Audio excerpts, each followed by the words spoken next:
Belated happy birthday kay Attorney B-Boy Malaya.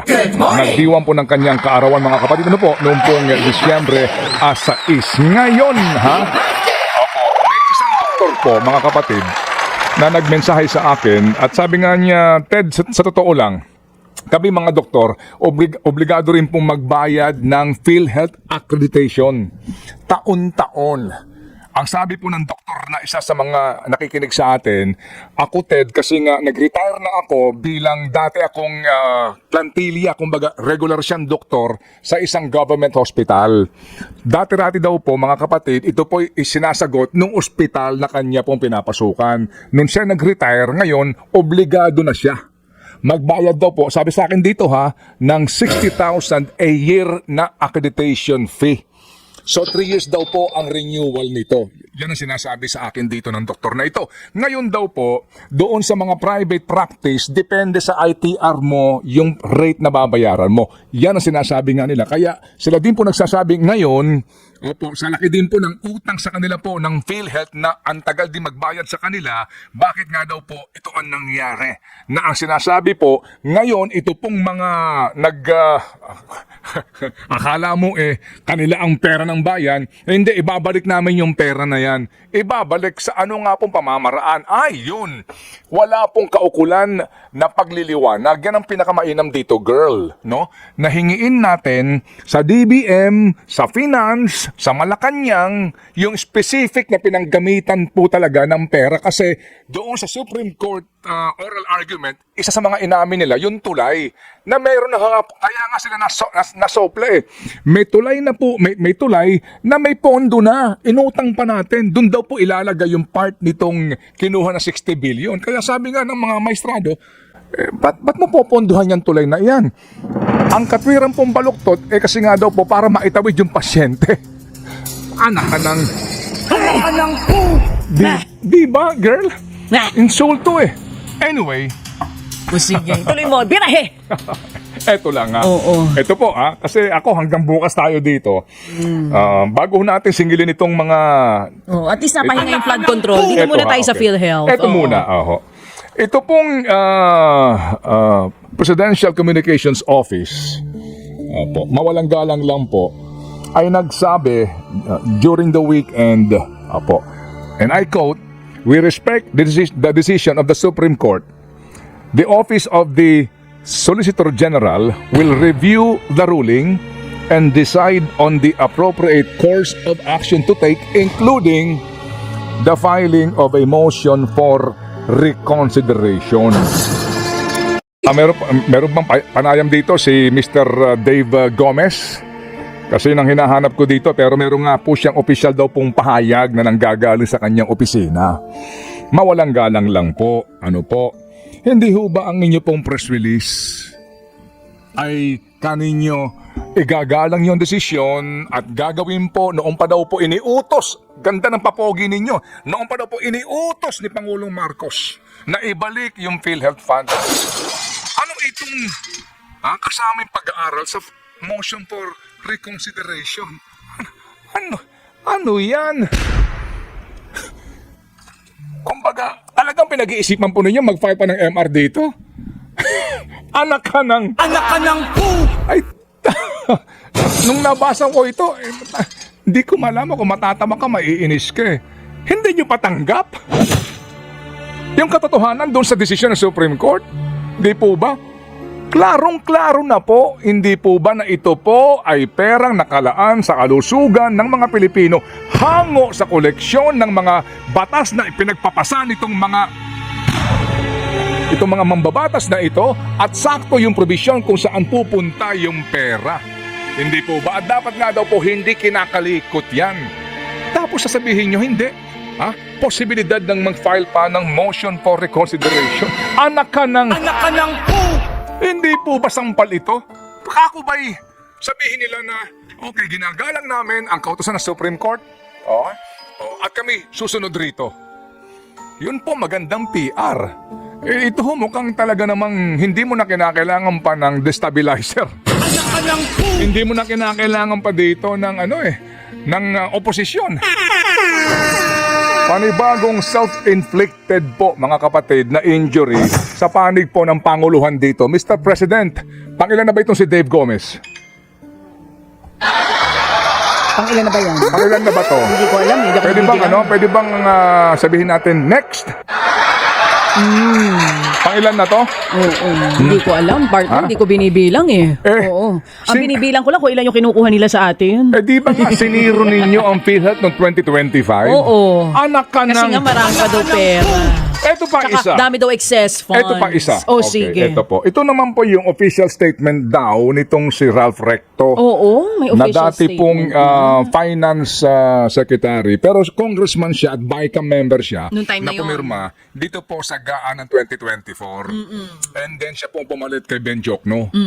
Okay. At siya po ang isa sa mga talaga namang idinedepensa itong naging maling gawin na ito ng gobyerno. Meron siyang ano dito statement dito. Basahin nga lang po natin. Anong sinasabi niya sa kanyang statement? And I quote, Okay. "We reiterate that the executive simply complied with the congressional mandate under the 2024 GAA and that the DOF's role is solely in revenue generation and debt and deficit management. We believed then and still believe that the directive was a common sense approach to optimize government coffers without resorting to additional borrowing or new taxes." End of quote. Stop wasting money. Ako po, nung nabasa ko itong statement ni Mr. Recto, sabi ko, patay kang bata ka.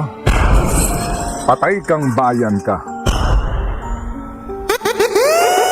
Kawawang bayan ka.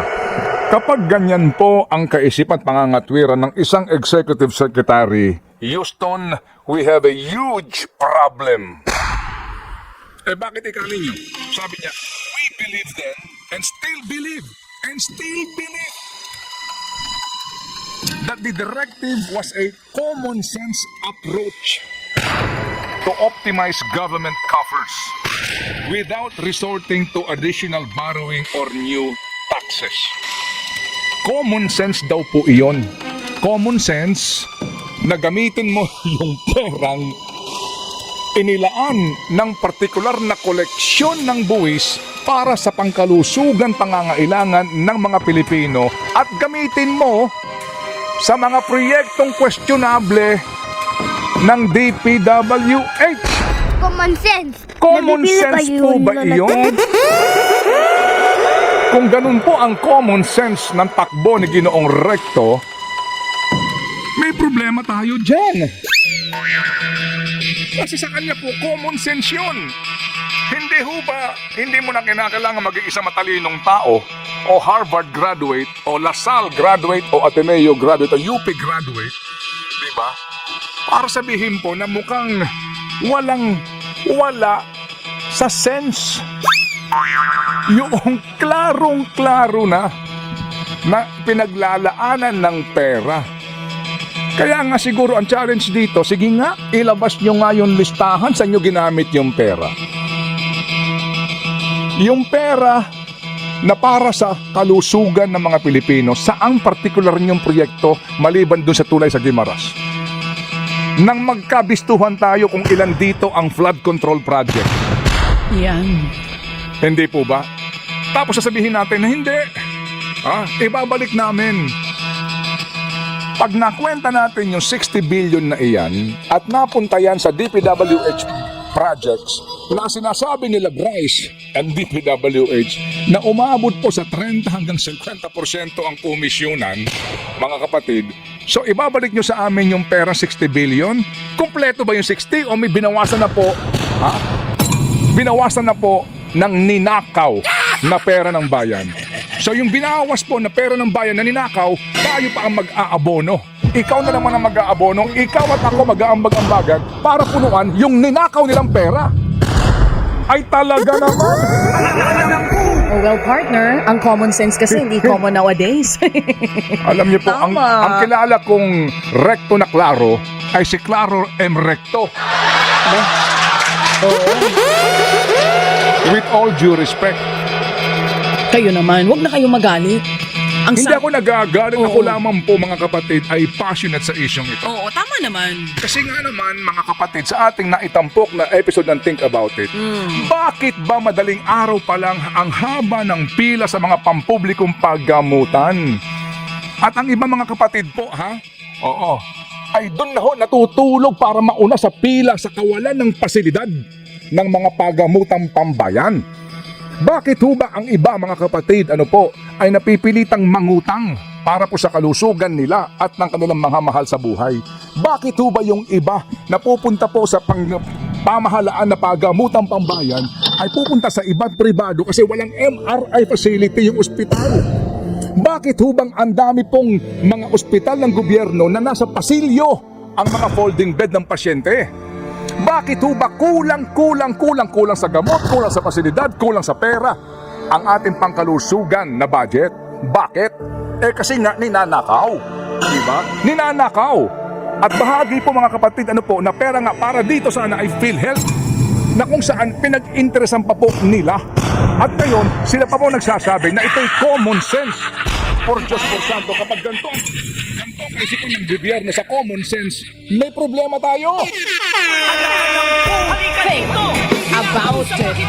Well, kung isang Pilipino partner may common sense, ay alam na ko anong magiging reaksyon doon sa pahayag na yon ni Executive Secretary Recto. Kung may common sense ka talaga, ha? Sa OSG, Kasi pwede ka magpanggap na may common sense ka eh. Pwede mong sabihin common sense yan, kahit hindi. Sabi naman nila, for 2026, ang budget ng PhilHealth, pinagmamalaki, pinagyayabang nila. Magkano? 113 billion pesos. Kasi nga, originally, 53 yan. Pinababalik yung 60 billion. So, 53 plus 60, magiging 113 billion pesos daw yan. Yun ang sinasabi. O, Ang sige tawag po. nga nila dyan, boldest and most decisive budget ng PhilHealth. ito ang sagot ko sa inyo. Anak ka ng Yun. Ito lang po, no? O, sige. Sinasabi Tuloy mo. dito ng, itong sinasabi mga kapatid, no? Itong sinasabi po ng, baka daw po mag-motion pa. Oo. I'd like to remind the Office of the Secretary, itong si Ginoong Dave Gomez, and the OSG, the Office of the Solicitor General is called the Tribune of the People.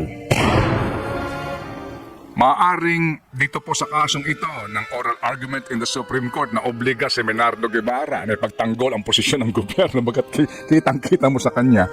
In this case mga kapatid, dito ho natin malalaman kung totoo ba na ang OSG ay Tribune of the People, because hindi ibig sabihin na ang OSG lagi sinasabi na abogado ng gobyerno na sila po'y magtatanggol sa gobyerno, right or wrong.